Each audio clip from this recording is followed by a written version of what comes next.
শিৱসাগৰৰ এগৰাকী বিশেষ মহিলা আৰু এখন বিশেষ প্ৰতিষ্ঠান। মহিলাগৰাকীৰ নাম জ্যোতি দত্ত আৰু প্ৰতিষ্ঠানটোৰ নাম Darpan herbal beauty parlour and training centre. যি সময়ত বহুতো মহিলা কেৱল ঘৰুৱা কামতেই ব্যস্ত হৈ থাকে, তেনে সময়ত জ্যোতি দত্তই উদ্যমিতাৰ জৰিয়তে নিজৰ লগতে বহুতকে ব্যৱসায় আৰু সংস্থাপনৰ পথ দেখুৱাইছে। বৰ্তমান শিৱসাগৰৰ নাৰীৰ সৌন্দৰ্য চৰ্চাৰ নিৰ্ভৰযোগ্য প্ৰতিষ্ঠান দৰ্পণ হাৰ্বেল বিউটি পাৰ্লাৰ। জ্যোতি দত্তই ট্ৰেইনিং চেণ্টাৰৰ জৰিয়তে বৰ্তমানলৈকে ৫,০০০তকৈও অধিক যুৱতীক সৌন্দৰ্য চৰ্চাৰ শিক্ষা প্ৰদান কৰিছে।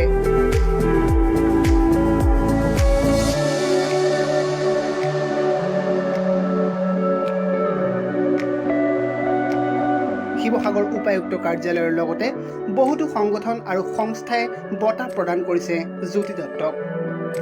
ব্যৱসায়ৰ লগতে কেইবাটাও আগশাৰীৰ সংগঠনৰ নেতৃত্ব বহন কৰিছে জ্যোতি দত্তই। শিৱসাগৰৰ বাবে জ্যোতি দত্ত এক অনুপ্ৰেৰণা। আমি জনাইছোঁ শুভকামনা।